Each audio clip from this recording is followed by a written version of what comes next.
Good morning students, मैं शैलेश कुमार संत science senior secondary school चिकनिया से। जैसा कि आप लोग जानते हैं, आपका 5th चैप्टर योगा का चल रहा है और इसमें हमने लास्ट लेक्चर में पढ़ा था कुछ कॉमन योगासन के बारे में और वो किन डिजीज को क्योर करने में इस्तेमाल होता है। तो आइए आज हम जानेंगे प्राणायाम। जैसा कि आप जानते हैं कि जो आपने योगासन आसन पढ़ा था वो आपके योगा के एलिमेंट का 3rd स्टेप था और अगला है आपका प्राणायाम, जिसके बारे में आज हम पढ़ेंगे। तो देखिए प्राणायाम देखिए होता क्या है। प्राणायाम में आपका एक संस्कृत का वर्ड है प्राणा, ये इससे आपका बना हुआ है, जिसका मतलब होता है प्राणा, इसका मतलब है breathing air as power of life, यानी जीवन जो जीवन जीने के लिए जो आपको हवा चाहिए उसी को हम क्या कहते हैं, प्राणा। उसी से आपका क्या बना है, प्राणायाम। तो इससे आप समझ रहे होंगे कि इसमें हमको एयर इन और आउट करना है, लेकिन उसके कई सारे तरीके हैं, कई सारे डिफरेंट प्राणायाम हैं जिसको हम आगे जानेंगे। तो देखिए प्राणायाम कहते किसे हैं। Pranayama are systematic breathing activities, यानी एक तरह की ब्रीदिंग एक्टिविटीज है कुछ, in which exhale, inhale and holding of breath, जिसमें सांस को अंदर लेना, बाहर लेना और उसको कुछ देर रोकना शामिल है, इन कंट्रोल्ड वे, यानी कंट्रोल मैनर में। ठीक, तो इसके आपके 3 स्टेप, बेसिकली 3 स्टेप हैं। देखिए पहला है आपका पूरक, सेकंड है रेचक एंड थर्ड इज कुंभक। तो देखिए पूरक मतलब होता क्या है। पूरक मतलब होता है इनहेलेशन, यानी जब आप एयर को अंदर लेते हैं, इनहेलेशन ऑफ एयर। ठीक, जब आप सांस अंदर लेते हैं तो उसी को क्या कहते हैं, पूरक कहते हैं, जो आपका फर्स्ट स्टेप होता है। और रेचक में आपका क्या होता है, रेचक में जो एयर अंदर लेते हैं उसको हम होल्ड करते हैं, होल्ड द एयर। इसमें हम एयर को क्या करेंगे, होल्ड करेंगे, कुछ देर रोकेंगे। और थर्ड स्टेप है आपका, तीसरा स्टेप है, इसमें होगा आपका एक्सहेलेशन, यानी एक्सहेलेशन मतलब जो हमने एयर इन की थी उसको कुछ देर होल्ड किया, उसको बाहर निकालना, इसी को क्या कहेंगे, एक्सहेलेशन ऑफ एयर। ठीक है, तो ये आपके जितने प्राणायाम है सब में ये तीनों स्टेप होंगे, लेकिन थोड़ा सा इनमें करने के तरीके सब में थोड़ा डिफरेंट है। तो आइए जानते हैं हमारे कितने टाइप का प्राणायाम है और उनसे हमको क्या बेनिफिट्स मिलता है। तो देखिए सबसे पहला है अनुलोम विलोम प्राणायाम। ठीक, देखिए ये आपका सबसे ऐसा कह सकते हैं कि ऐसा प्राणायाम है जिसको आप लोग सभी लोग भली भांति जानते होंगे। तो देखिए इसमें करना क्या है, इसमें सीधे आपको केवल अपने नाक से सांस अंदर लेनी है और कुछ देर उसको होल्ड करके उसको मुंह से बाहर छोड़नी है। ठीक, तो देखिए इसमें करना क्या है, आप सीधे सांस अंदर लिए, उसको फिर मुंह से बाहर छोड़ दीजिए, तो वही आपका क्या कहलाएगा, अनुलोम विलोम प्राणायाम। तो देखिए इसमें आपका जितने भी प्राणायाम है सब में आपका जो हमारे कुछ जो डिजीज है, आप जैसे अस्थमा हो गया, कफ कोल्ड हो गया, इसमें हम और जो हम इसमें मेडिटेशन भी हमारा करता है, जो हेडेक होता है वो दूर होता है, स्ट्रेस होते हैं वो दूर होते हैं। तो जितने सारे आपके प्राणायाम हैं इन सब में आपके सेम बेनिफिट्स रहेंगे, सिर्फ कुछ को छोड़कर। आइए वो उसको जानेंगे आगे। देखिए सेकंड है आपका सूर्य भेदन प्राणायाम। देखिए सूर्य भेदन प्राणायाम से मतलब क्या है, इसमें आपको करना क्या है, इसमें आपको नाक के एक होल को बंद करना है और दूसरा जो खुला हुआ होल है उससे एयर को इन करना है। तो जितना एयर इन कर सकते हैं इन कर लेंगे, उसके बाद फिर उसको बंद करके जो पहली वाली जो हमने जो होल को बंद किया था उसको खोल देंगे और उससे हम क्या करेंगे, जो एयर हमने इन करके होल्ड की थी उसी को बाहर निकालेंगे। तो वही आपका क्या होगा, सूर्य भेदन प्राणायाम। तो देखिए इससे भी वही सेम आपके जितने बेनिफिट्स हैं इसमें अनुलोम विलोम में, इससे आपके स्ट्रेस दूर होता है, इससे आपको हेडेक दूर होता है, ये आपको मेडिटेशन करने में मदद करता है और ये आपको कफ कोल्ड से क्योर करता है, बचाता है। ठीक, अगला है आपका भ्रामरी प्राणायाम। देखिए भ्रामरी प्राणायाम, तो देखिए भ्रामरी का मतलब क्या होता है, एक ये आप कह सकते हैं, भ्रामरी का मतलब हो गया आप एक भंवरा कह सकते हैं। जैसे भंवरा आप जानते हैं जो फूलों पे वो बैठता है, तो उसी के नाम नाम से ये आपका प्राणायाम का नाम पड़ा है। तो देखिए इसमें करना क्या है, इसमें हमको सांस को अंदर लेना है, इसमें हमको कोई नाक का होल नहीं बंद करना, इसमें हम सांस को अंदर लेंगे, लेकिन कुछ देर होल्ड करने के बाद जब उसको बाहर निकालेंगे तब हमारा गले से एक वाइब्रेटिंग साउंड आना चाहिए।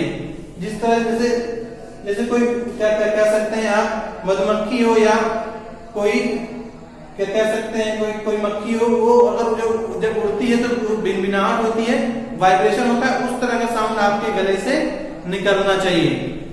ठीक, तो इससे आपका देखिए क्या होगा, इससे आपका जो थ्रोट होगा, थ्रोट में जितने भी दिक्कतें होंगी वो दूर होंगी, और इसमें अस्थमा की प्रॉब्लम आपकी दूर होगी, कॉमन कोल्ड की कफ की प्रॉब्लम दूर होगी, और आप कह सकते हैं मेडिटेशन कर सकते हैं इससे अच्छे से, और आपका जो स्ट्रेस है, टेंशन है, और आपके जो माइंड है उसको स्टेबलाइज करने में मदद करेगा। ठीक, अब अगला है आपका कपालभाति प्राणायाम। देखिए कपालभाति प्राणायाम आपका देखिए बहुत ही बेनिफिशियल प्राणायाम है, इसमें आपका सबसे ज्यादा बेनिफिट मिलता है। तो देखिए इसमें करना क्या है, इसमें हमको सांस को अंदर लेके आना है, उसको कुछ होल्ड करना है, उसके बाद इसको जब हम बाहर निकालेंगे फोर्सफुली, इसको होल्ड करने के बाद हम जब फोर्सफुली बाहर निकालेंगे तब उसके साथ हमारा जो स्टमक है वो भी इन आउट होना चाहिए।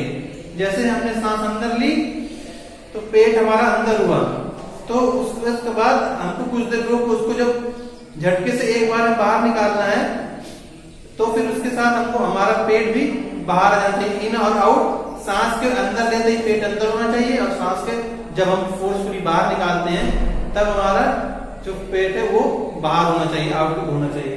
तो देखिए ये आपका सबसे ज्यादा बेनिफिशियल प्राणायाम है। तो इससे आपका देखिए ओबेसिटी में आप क्योर कर सकते हो, मोटापे को कम कर सकते हो, अस्थमा हो गया आपको, कॉमन कोल्ड हो गया, स्ट्रेस हो गया, टेंशन हो गया, इससे आप हेडक और ये सबको आप दूर कर सकते हो।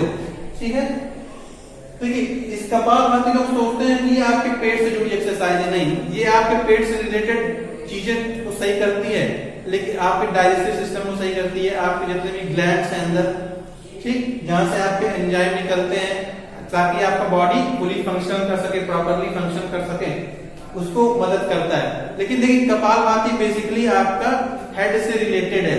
देखिए कपाल, देखिए इसमें ये किससे बना है, देखिए कपाल है, ये कपाल का मतलब होता है हेड। कपाल का मतलब क्या होता है, हेड। तो बेसिकली आपका ये जो हेड से रिलेटेड जितने भी प्रॉब्लम है, यानी कि कह सकते हैं मान लीजिए कोई आपके हेड में कोई टॉक्सिक गैस चली गई, कुछ दिक्कत हो गई, अगर गैस आपके कहीं और होता है, हेड में चली जाती है, हेडेक बहुत ज्यादा होता है, स्ट्रेस बहुत ज्यादा होता है, ठीक, तो माइग्रेन बहुत होता है, तो इसको कपालभाति करने से इसमें हमको बहुत ही ज्यादा फायदा मिलता है। ठीक, देखिए अब अगला है आपका, देखिए बेसिक, अभी इन दोनों के बारे में बात करेंगे, तो ये आपका इतने बेनिफिशियल नहीं है और इतना आप इसको करते भी नहीं है। देखिए शीतकारी प्राणायाम, देखिए शीतकारी प्राणायाम में होता क्या है, शीतकारी प्राणायाम में हम क्या करेंगे, इसमें हम अपने मुंह को खोल देंगे और दांतों को बंद कर देंगे, कुछ इस तरह, देखिए इस तरह करके, है ना, इस तरह ऐसे करेंगे, जिसमें आपके दांत बंद रहेंगे, वो खुले रहेंगे, और उस आपको क्या करना है, फोर्सफुली एयर को अंदर लेना है, फोर्सफुली अंदर एयर को अंदर लेना है और फिर नाक से बाहर निकाल देना है। ठीक, तो देखिए इससे होता क्या है, इससे बेसिकली आपका जो कहते हैं आपको जो सूखी खांसी आती है, सूखी खांसी आती है, उससे ये बहुत ज्यादा बेनिफिशियल होता है।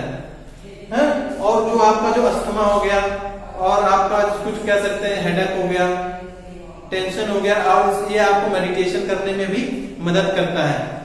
और लास्ट है आपका शिथाली प्राणायाम। देखिए शिथाली प्राणायाम में आपको करना क्या है, आपको अपने जीभ को ओ शेप में बनाना है, ओ शेप में बना के अपने जो आपके लिप्स हैं उससे दबा लेना है, अपने समझ लीजिए अपने जो जीभ है उसको ऐसे मोड़ के, यानी अपने होठों से दबा के, आपको करना क्या है, आप उसमें जितनी एयर जगह है, आप उसी से हम क्या करेंगे, एयर को खूब फोर्सफुली अंदर लेने की कोशिश करेंगे। ठीक, और उसको अंदर लेने के बाद कुछ देर होल्ड करके फिर नाक से बाहर छोड़ेंगे। तो तो देखिए इससे होता है, इससे आपका जो बॉडी के जो टेम्परेचर इंक्रीज हो जाता है, बढ़ जाता है, वो नॉर्मल हो जाता है, आपकी बॉडी कोल्ड फील करती है। और जो आपका इससे अस्थमा के जो रोग हैं, आपके थ्रोट से संबंधित जितने रोग हैं, इससे ये दूर करता है। ठीक, तो ये थे आपके कुछ प्राणायाम। अब इसके बाद है आपका कुछ यौगिक क्रियाएं। ठीक है, तो यौगिक क्रियाएं हम अभी स्टार्ट करेंगे। अभी इसको यहाँ तक आप लोग नोट कर लीजिएगा। ठीक है, तो यौगिक क्रियाएं हम स्टार्ट करेंगे।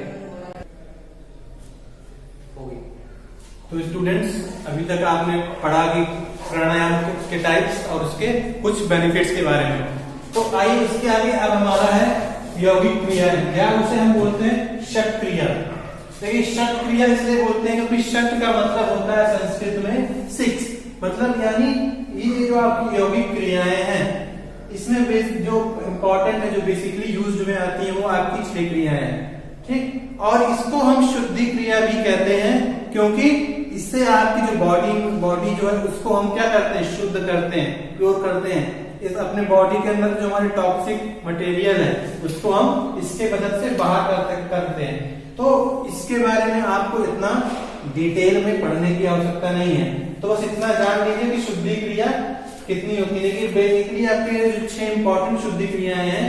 देखिए पहला है नौली, फिर दूसरा जल नीति, श्रुत नीति, चौथा है वमन धुति, और 5वां है वस्त्र धुति, और आखिरी है आपका त्रक्त। लेकिन देखिए इसको पढ़ाने का ये मकसद है कि आपका देखिए कुछ क्वेश्चंस आते हैं कि मल्टीपल चॉइस में आ जाता है कि मान लीजिए उसने कुछ पूछा कि इसमें से इन चारों ऑप्शन में कौन सा प्राणायाम नहीं है, या कौन सा शुद्धि क्रिया नहीं है, कौन सा शुद्धि क्रिया है। तो इस तरह के जो सवाल आते हैं उसके लिए हमने आपको ये बताया।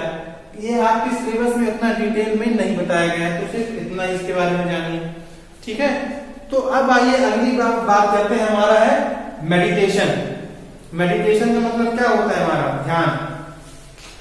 ठीक है, देखिए मेडिटेशन होता है क्या, meditation is a practice where an individual trains the mind and promote relaxation, build internal peace of mind. ठीक, तो देखिए इसका मतलब क्या है, मेडिटेशन एक प्रैक्टिस है, एक आप कह सकते हैं प्रक्रिया है, जिससे कोई भी व्यक्ति अपने आप को ट्रेन करता है, जिससे वो अपने माइंड को स्टेबल कर सके, और जो इंटरनल पीस है, यानी जो आत्म शांति से कहते हैं यहाँ, ताकि वो पा सके।